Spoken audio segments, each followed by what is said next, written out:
நாளைக்கு 26ஆம் தேதி கரி மோட்டர்ஸில் கேடிஎம்மோட ஆர்சி ரேசிங் சர்க்கியூட் ரேசிங் நடக்குது.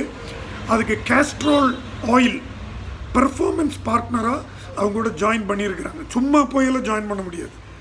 என்ன காரணம்னா, ஆயிலுங்கிற லூப்ரிகண்ட் ஒரு டூ வீலருக்கு எந்த அளவுக்கு அத்தியாவசியம் அப்படின்னா, அந்த இன்ஜினுடைய லைஃப் ஸ்பேனை இன்க்ரீஸ் பண்ணுறது, அந்த இன்ஜினுடைய பர்ஃபார்மன்ஸ் எந்த அளவுக்கு ஸ்மூத்தாக்குறதுங்கிறது தான் அந்த லூப்ரிகண்ட்டோட வேலை.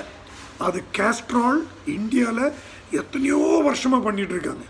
ரேண்டமாக ஒருத்தர் நிற்க வச்சுட்டு பைக்கினுடைய ஆயில் ஏதோ ஒரு பிராண்டு சொல்லுங்கன்னு கேட்டு பாருங்கள், ஃபஸ்ட்டு அவங்க வாயில் வர்றது கேஸ்ட்ரால்னு தான் இருக்கும். அந்த அளவுக்கு நமக்கு பழக்கப்பட்டிருக்கு, அந்த அளவுக்கு நமக்கு எக்ஸ்பீரியன்ஸும் ஆகிருக்கு.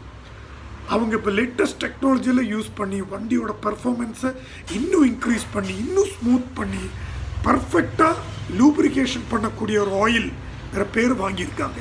நாளைக்கு 26ஆம் தேதி கரி மோட்டர்ஸில் கேடிஎம்மோட ஆர்சி ரேசிங் சர்க்கியூட் ரேசிங் நடக்குது. அதுக்கு கேஸ்ட்ரோல் ஆயில் பெர்ஃபார்மன்ஸ் பார்ட்னராக அவங்களோட ஜாயின் பண்ணியிருக்கிறாங்க. சும்மா போயெல்லாம் ஜாயின் பண்ண முடியாது. என்ன காரணம்னா, ஆயிலுங்கிற லூப்ரிகண்ட் ஒரு டூ வீலருக்கு எந்த அளவுக்கு அத்தியாவசியம் அப்படின்னா, அந்த இன்ஜினுடைய லைஃப் ஸ்பேனை இன்க்ரீஸ் பண்ணுறது, அந்த இன்ஜினுடைய பர்ஃபார்மன்ஸ் எந்த அளவுக்கு ஸ்மூத்தாக்குறதுங்கிறது தான் அந்த லூப்ரிகண்ட்டோட வேலை. அது கேஸ்ட்ரால் இந்தியாவில் எத்தனையோ வருஷமாக பண்ணிகிட்டு இருக்காங்க. ரேண்டமாக ஒருத்தர் நிற்க வச்சுட்டு பைக்கினுடைய ஆயில் ஏதோ ஒரு பிராண்டு சொல்லுங்கன்னு கேட்டு பாருங்கள், ஃபஸ்ட்டு அவங்க வாயில் வர்றது கேஸ்ட்ரால்னு தான் இருக்கும். அந்த அளவுக்கு நமக்கு பழக்கப்பட்டிருக்கு, அந்த அளவுக்கு நமக்கு எக்ஸ்பீரியன்ஸும் ஆகிருக்கு.